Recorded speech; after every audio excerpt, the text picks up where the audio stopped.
warahmatullahi wabarakatuh. Apa kabar Anda, pemirsa Mimbar TV?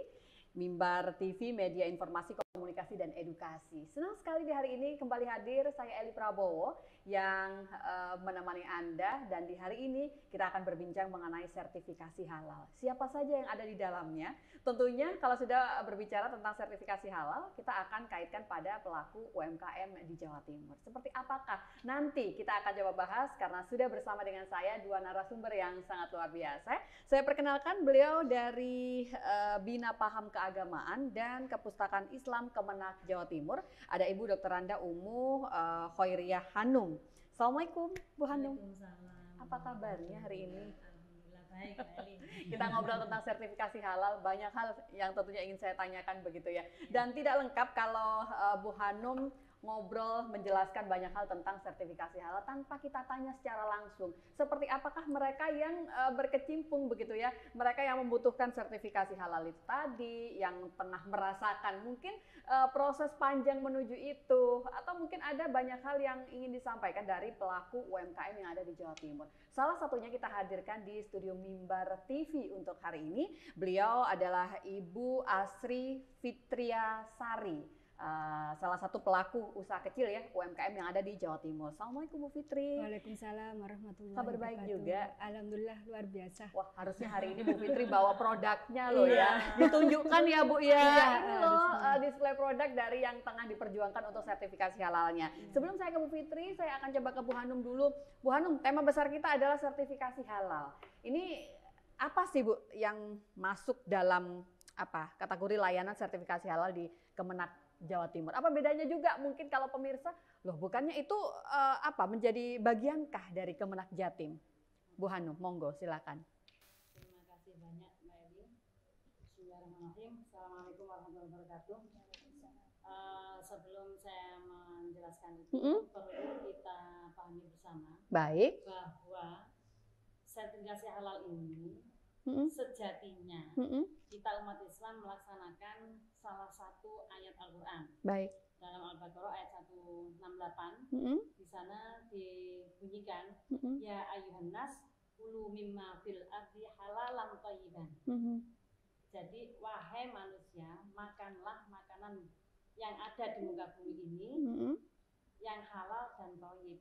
Jadi halal itu pertama, Mbak. Halal pertama baru thayyib. Halal ini sekarang dengan adanya Undang-Undang Nomor 33 Tahun 2014 tentang jaminan produk halal, itu sekarang berada di Kementerian Agama. Jadi negara mulai hadir dengan pengurusan hukum halal yang dulunya sertifikat halal itu dilakukan oleh lembaga agama dalam hal ini MUI. Perubahannya itu berarti sejak tahun berapakah ke Undang-Undang 33 itu, Bu Hanum? Untuk implementasi undang-undang setelah lahirnya PP 31 tahun 2019. Per 17 Oktober tahun 2019 itu kami mulai melayani. Baik. Terus berikutnya? Nah, sekarang yang perlu dipahami oleh semua masyarakat merubah mindset. Bagaimana itu? Dulu itu kalau mendaftar halal itu datang ke MUI, sekarang kalau mendaftarkan sertifikat halal datang ke Kementerian Agama. Nah ini Mbak Eli yang perlu diketahui bahwa mandatori di undang-undang itu adalah BPJPH, Badan Penyelenggara Jaminan Produk Halal, itu berada di pusat. Nah sementara di bawah di provinsi belum ada, maka kami di-SK-kan oleh Kementerian Agama sebagai satgas karena struktur organisasinya ini masih dalam persiapan ya, masih dalam penggodokan di KPSB. Dan kami sebagai satgas halal yang melayani itu. Produk yang memang dilayani untuk bisa tersertifikasi halal oleh Kemenak ini apa saja, meliputi apa saja, Bu Hanum? Jadi yang disertifikasi halal, yang namanya produk di sini dalam undang-undang disebutkan barang dan jasa. Barang dan jasa ya. Barang dan jasa. Lah barang itu meliputi apa? Makanan, minuman, begitu ya. Obat, kosmetik, hasil dari rekayasa genetik, kemudian barang gunaan itu masuk di sertifikat halal. Cuma dalam pelaksanaan undang-undang ini ada pentahapan, Mbak ini. Jadi pentahapannya artinya begini, bukan begitu ada undang-undang semua harus pada saat itu, nggak mungkin kan. Jadi pemerintah bijaksana. Fokusnya pada mana dulu nih? Oke, baik. Sekarang ini makanan minuman dulu 5 tahun pertama sampai 2024. Itu bagaimana Ibu? Sebagai sebuah kebutuhan dari pelaku usaha atau memang sebenarnya pemerintah itu tengah gencar mengupayakan itu sebagai sebuah kewajiban? Ayo, kamu harus bersertifikasi. Itu mana yang lebih menonjol, mana antara kebutuhannya pelaku usaha atau dari kewajiban dari pemerintah itu sendiri? Kewajiban pertama. Karena sudah ada dorongannya. Oke, baik. Karena sudah ada undang-undang di pasal 4. Semua barang yang beredar dan diperdagangkan di wilayah Indonesia wajib bersertifikat halal. Oke, baik. Dan ini sudah diterima oleh WTO.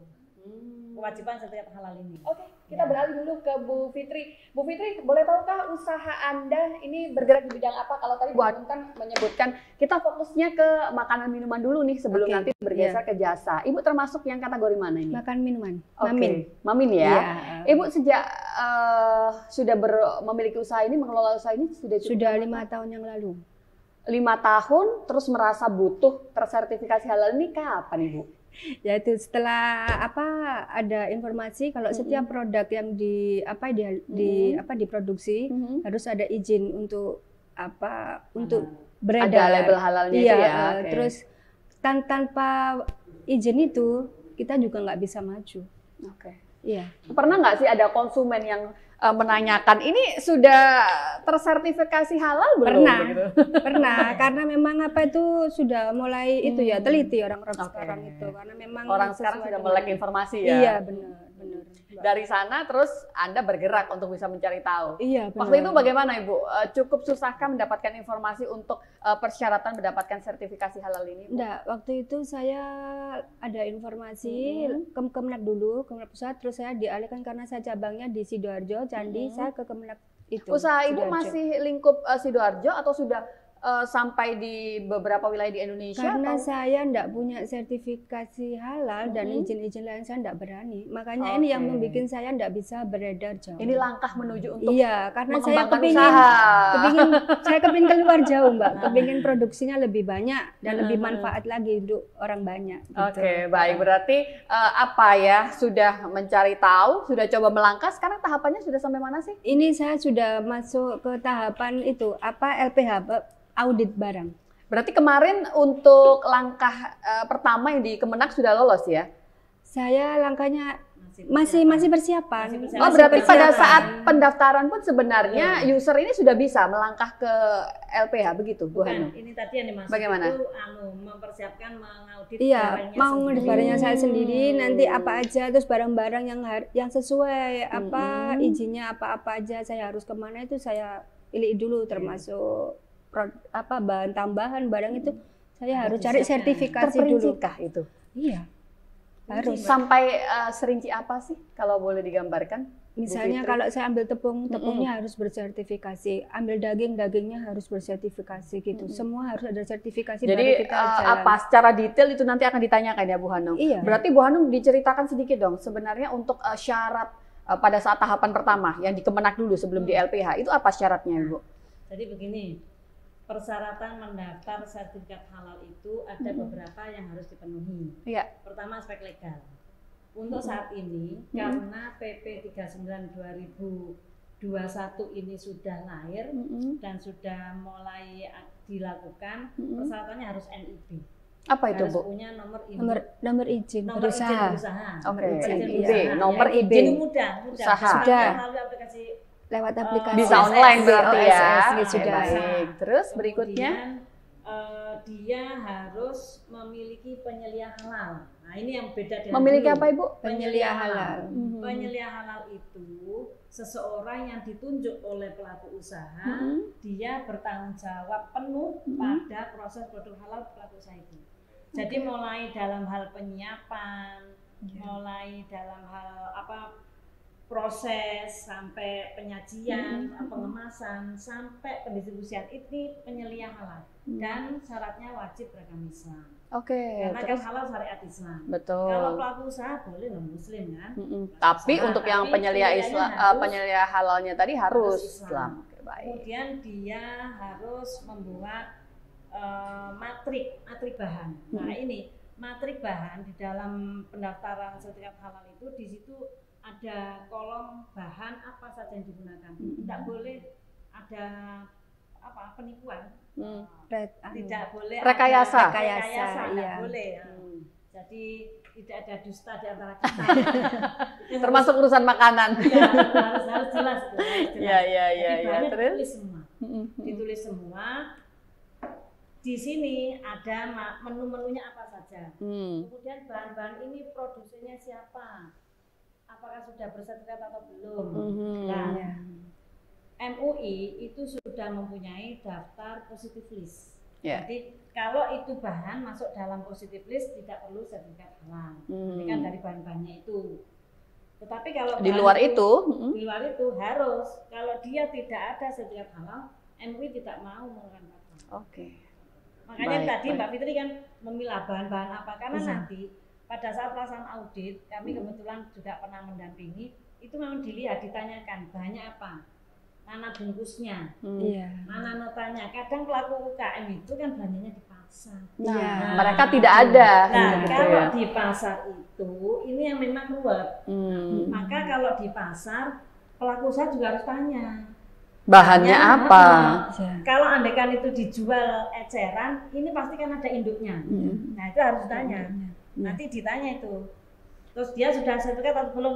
Ternyata dia belum. Nah, kalau memang belum, nanti itu konsultasinya sama auditor halal. Kesulitan nggak? Sempat kesulitan nggak memenuhi? Saya membayangkannya pasti itemnya tuh banyak sekali. Sangat kesulitan. Gimana itu pada saat mempersiapkan syarat-syarat di kayak gini Mbak, sertifikasi itu Bu Fitri? Itu kayak daging ya. Di Sidoarjo itu kan tertentu. Dan saya harus memburu daging yang harus bersertifikasi. Itu harus cari-cari. Nah, padahal kita kadang bikin kan harus hari ini ada yang seperti teman-teman harus ini dagang yang serba cepat ya. Iya, jadi enggak mungkin untuk cari-cari kemana, masih buta informasi seperti itu. Tapi itu sudah terlewati semua untuk poin-poin persyaratan yang harus dilengkapi itu. Sudah. Alhamdulillah berarti ya, walaupun penuh perjuangan. Tapi Bu Hanum, saya membayangkannya begini, bagaimana dengan teman-teman pelaku usaha yang masih notabene itu mengelola usahanya itu masih konvensional. Saya rasa kok itu akan jauh lebih terseok-seok gitu ya. Untuk bisa memenuhi persyaratan itu, nanti ujung-ujungnya malah mereka sudah deh syaratnya terlalu ribet, udah nggak pakai sertifikasi halal saja, begitu kan? Akhirnya mereka patah semangat di tengah-tengah perjalanan menuju itu. Sempat nggak terfikirkan yang begitu, Ibu? Pelaku usaha bisa mendeklarasikan bahwa produknya itu memang halal, tapi dia ada pendampingnya, Mbak. Nah, pendamping inilah yang dia mempunyai tanggung jawab penuh kepada pelaku usaha yang mendeklarasikan produknya tadi. Ini sekarang sedang diatur mekanismenya bagaimana. Karena begini, kenapa sih kok sistem jaminan halal? Persoalannya, sertifikat halal ini adalah sebuah dokumen yang menyatakan kehalalan sebuah produk itu. Baik. Jadi kalau memang kalau produknya memang benar-benar halal, mana buktinya, kan dokumennya ada. Nah, kalau untuk label diyakini bahwa ini memang sudah diurus sertifikat halal dan ini menunjukkan labelnya. Barang yang memang jelas-jelas halal di produk itu bisa jadi nggak halal, Mbak. Ayam contoh, ayam kan halal. Halal. Berhubung prosesnya, proses pengolahannya begitu ya. Menyembelihnya, seling-selingnya ini halal. Sembelihnya sudah halal, dia sudah paham yang harus putus 3 jalur ini. Habis itu ini ayam belum mati, mergo keburu, kejar target, langsung dilempar begitu saja. Berarti kan matinya bukan karena sembelih, karena itu ini sudah jadi bangkai. Akhirnya kan jadi haram. Nah, itu makanya ada sertifikasi halal itu untuk mengetahui jaminan kehalalannya itu sejauh mana. Di dalam pendaftaran tadi harus melampirkan proses produk halalnya. Makanya memang harus banyak sekali persyaratan-persyaratan yang harus dipenuhi. Tapi dalam satu UMKM pelaku usaha, misal nih Bu Hanum, dia ini memiliki beberapa jenis begitu ya. Itu seperti apa? Per poin, per item? Per jenis ya. Jadi per jenis juga ya? Kalau makanan nggak misal? bisa minuman. Oh, oke. Nah, kalau makanan umpama Mbak Fitri ini punya makanan Ambillah 3 produk, misal Bu Fitri punya 3 produk. Nah, itu berarti samplingnya bagaimana itu? Juga sampling waktu audit. Dia dilihat bahan-bahannya semua kan nanti di situ oleh 20 item itu. Iya, kan 20 item nanti bahan kan tersedia semua itu. Tidak terbayangkan ya Bu Fitri. Tersedia semua kan. Iya. Bu Fitri sekarang sudah masuk minggu keberapa atau bulan keberapa pengurusan ini, Bu? Sudah lama. Karena saya belum masuk. Masih persiapan sama teman-teman. Sebenarnya berarti panjang ya persiapan menuju itu ya. Panjang sekali. Itu karena minimnya informasi yang didapatkan oleh pelaku UKM itu sendiri atau bagaimana sih, Bu? Kok proses untuk bisa mempersiapkan itu cukup lama, Bu Hanum? Padahal kan sebenarnya alur itu sudah mereka lalui setiap hari pada saat mereka produksi ya. Tapi untuk mempersiapkan itu cukup panjang. Itu lebih karena apa? Minim informasi atau karena apa? Benar. Jadi sebenarnya ya sosialisasi itu sudah banyak dilakukan oleh BPJPH, oleh kami dari Kementerian Agama. Tapi memang wilayah kita kan sangat luas. Baik. Kemudian pelaku usaha juga ada yang paham IT, ada yang tidak. Kemarin tuh ada dari Bojonegoro suami istri jual itu loh makanan khas Bojonegoro apa? Keripik Bojonegoro itu loh. Nah, iku gaptek nggak ngerti blas. Pengisian tuh ya saya dampingi satu manual itu. Nah, artinya apa? Memang sosialisasi ini sangat diharapkan secara masif memang. Makanya kami kemarin barusan ada rapat koordinasi Satgas Halal se-Jawa Timur.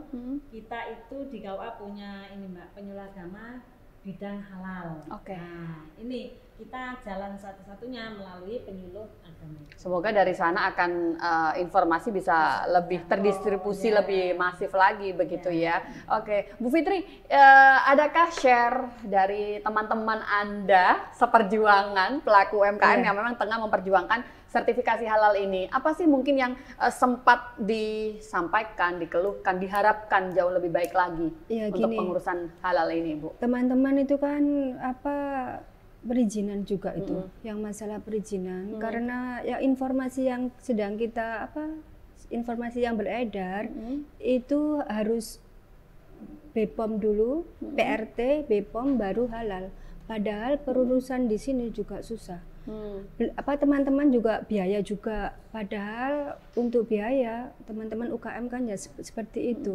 Kadang-kadang buat modal itu juga dicampur sama kebutuhan rumah tangga. Apalagi untuk ngurus perizinan mereka susah. Terus yang kedua karena persyaratannya yang lebih susah seperti harus dapur sendiri, Bu Hanum. Jadi terpisah. Teman-teman rata-rata enggak bisa. Masih menjadi satu dapurnya. Masih jadi satu sama itu. Itu yang JPRT ya? Iya, semua sepertinya BPOM juga yang itu harus izin. Terus teman-teman juga harus tetap hidup. Jadi ya tetap jualan tanpa mereka mikir sudah nggak usah ngurus izin. Ya itu tadi seperti yang penting saya logikakan ketika mereka tersendat upaya menuju ke sana akhirnya patah semangat dulu. Iya, benar, patah semangat dulu. Ya mungkin padahal sudah banyak yang berusaha mencoba ya, Bu Fitri ya. Sudah. Ini saya kan ada di organisasi Sintesa, Sinergi Entrepreneur Nusantara. Ini ada 23 penggerak halal. Tapi beliau nggak bisa ke halalnya, lama katanya. Ini rata-rata mereka terhambatnya itu di tahapan mana sih, Bu? Yang sampai akhirnya sudah deh nggak pakai ini dulu, kita harus tetap jalan terus, show must go on walaupun tanpa logo halal itu sendiri. Biasanya di tahap mana mereka? Iya, lama ini lama. Seperti penggerak sudah di penggerak halal itu mau ke sertifikasinya masih susah, Bu. Ini ada 23 teman saya. Jadi yang lain juga lihat kakaknya, aduh kok susah, akhirnya mundur. Terus penyediaan barang-barang yang sesuai. Kadang orang ini kan tahun 2024 kan semua produk harus halal. Teman saya misalnya bikin cilok, kan enggak gimana itunya dagingnya, padahal tiap hari harus informasi yang kita susah. Oke. Kalau dari segi biaya tidak ada hambatan ya? Itu tidak menjadikan problem sampai akhirnya orang batal mengurus sertifikasi halal itu sendiri, Bu? Seperti syarat pertama masalah dapur ya, itu sudah biaya juga. Jadi harus terpisah itu tadi ya? Sudah harus merenovasi, harus sendiri, itu juga yang penting itu sepertinya, Mbak. Jadi teman-teman syaratnya lu udah lihat, aduh dapurnya harus terpisah, udah mundur. Padahal mereka semua dapurnya jadi satu di tempat tinggalnya mereka ya. Terus kalau banyak teman-teman Bu Fitri yang akhirnya mundur, apa ini yang membuat Bu Fitri merasa harus terus maju untuk bisa memperjuangkan sertifikasi ini, Bu? Kebetulan saya sudah punya dapur sendiri, Mbak. Oh, persyaratan sudah terlewati begitu ya? Tapi masih kita prepare juga, tadi menyiapkan bahan-bahan. Saya apa tuh, misalnya kalau daging, saya kalau dadak kan harus beli daging di pasar. Oke.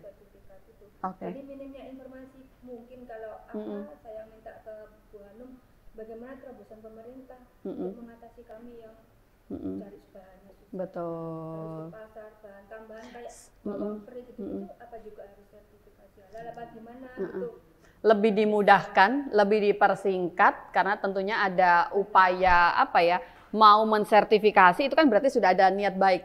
Langkah positifnya sudah terlihat sebenarnya begitu ya. Tidak mau terhambat gara-gara ini. Betul. Bu Hanum, ini kalau kita langkah di berikutnya di LPH tadi, ini apa Bu hal-hal yang harus diperhatikan oleh teman-teman pelaku UMKM yang ada di Jawa Timur pada saat proses audit ya Bu ya? Itu apa saja sih? Semua bahan itu harus ada. Selain bahan, pembungkusnya, kemudian nota pembelian itu disiapkan. Baik. Resep menu, kemudian dokumen sistem jaminan halal (SJH). Dokumen SJH ini adalah sebuah dokumen komitmen diri pelaku usaha terhadap penyediaan produknya, mulai dari proses dan komitmen diri daripada perusahaan itu. Di situ diwajibkan untuk menempel kebijakan halal.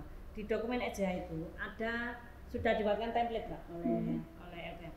Nanti memang kedepannya BPJPH akan mengeluarkan sendiri dokumen sistem jaminan halal itu. Sementara ini menggunakan milik LPH yang sudah pernah ada. Jadi yang digunakan sekarang adalah dokumen SJH-nya LPPOL. Ada template-nya, pernah saya beri ya. Itu di situ kan ada poster kebijakan. Poster kebijakan itu harus disosialisasikan kepada anggotanya. Caranya LPH itu di saat ada audit itu dipasang.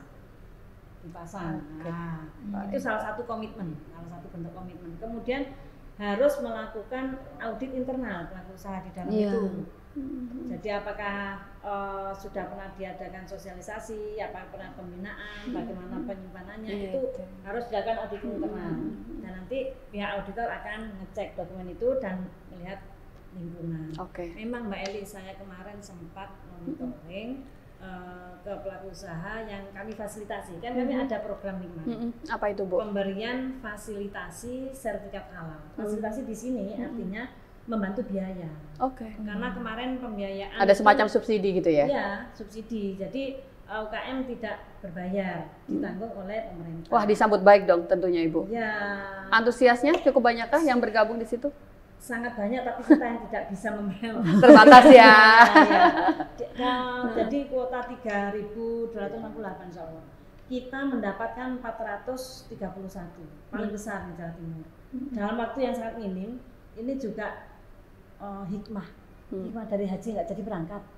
Nah itu ada hikmah di balik. Ternyata dana itu kemudian dimanfaatkan oleh pemerintah untuk membantu UMKM tadi.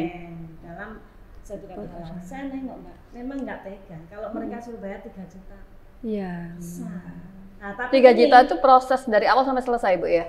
Sekitar itu, Nah ini sekarang sudah ada keputusan Menteri Keuangan, baru saja ini saya dapatkan.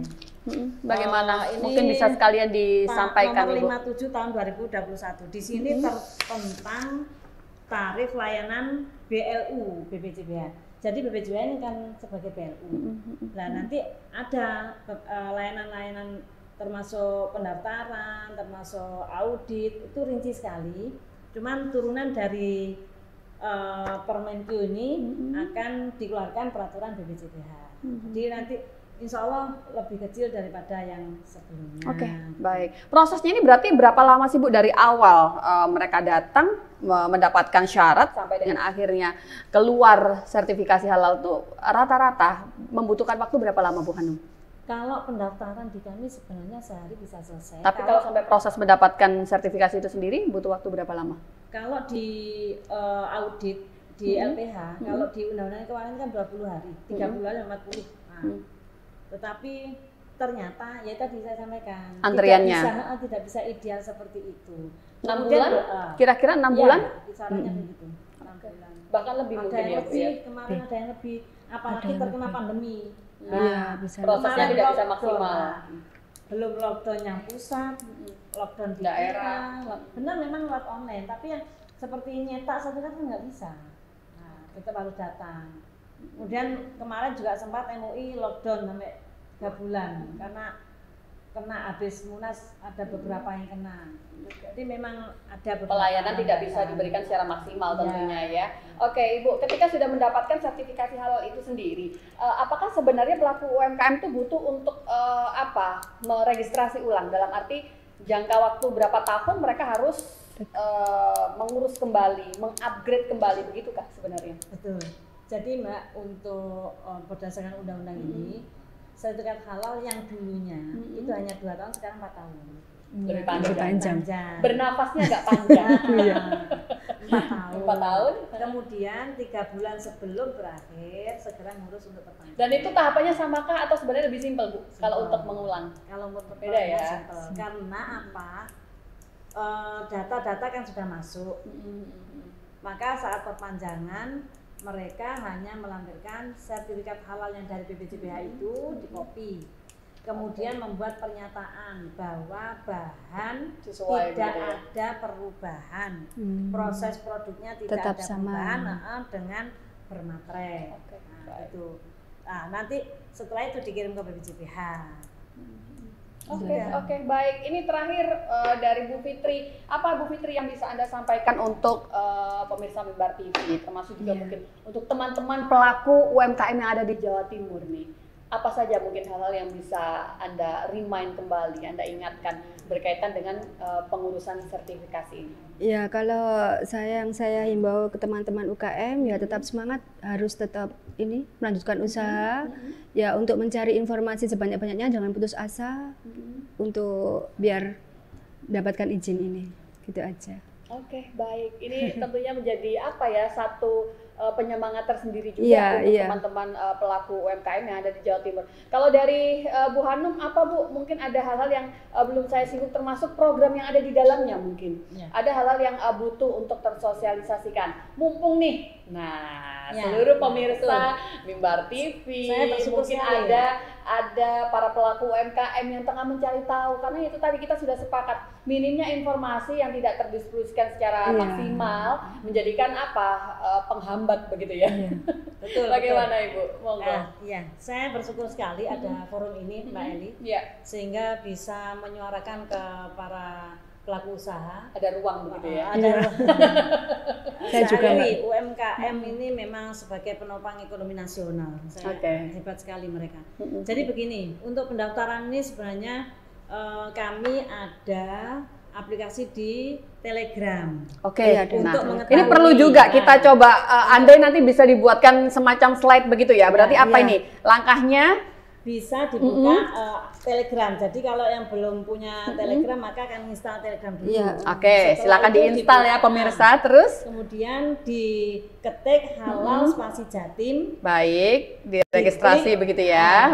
Terus diklik, setelah itu di situ ada panduannya, penjelasan banyak terkait itu termasuk persyaratan itu semua ada di sana ya. Baik. Pemahaman, kemudian persyaratan, kemudian alur.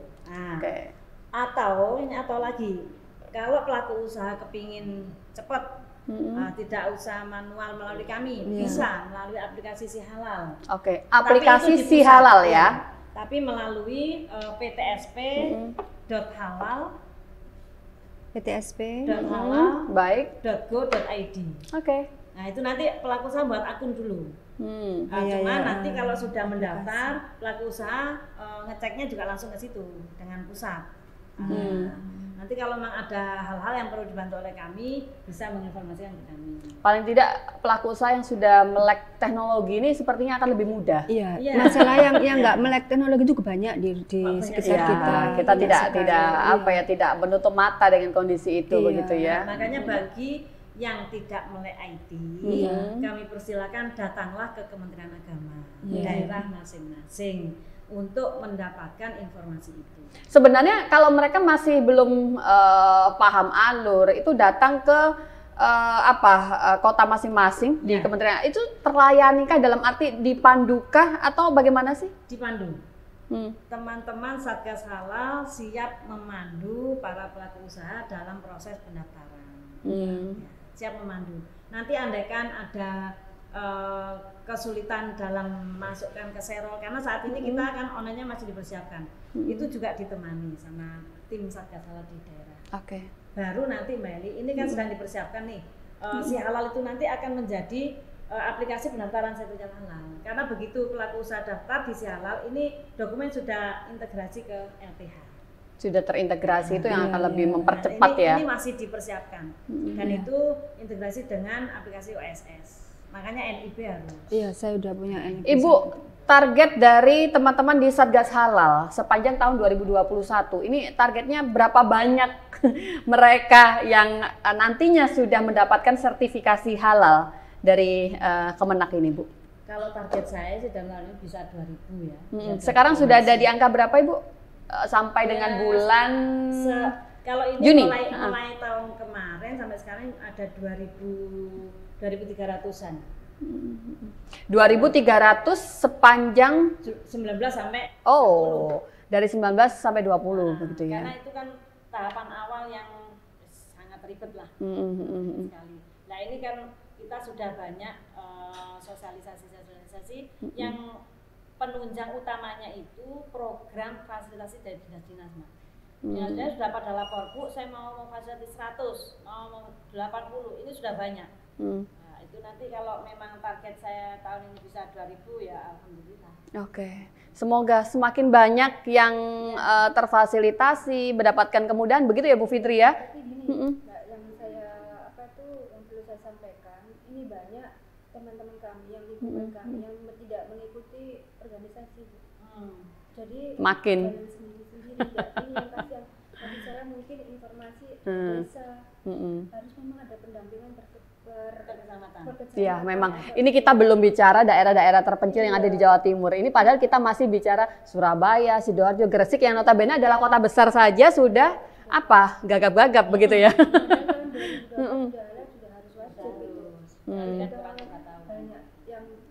Oke, baik. Semoga sudah ada tambahan nantinya SDM-nya juga ya, Bu Hanum ya, agar lebih banyak yang tersosialisasikan, lebih cepat prosesnya, lebih mudah, dan tentunya dari segi biaya kita juga berharap jauh lebih baik ya Bu Fitri. Harus ada bantuan dari pemerintah.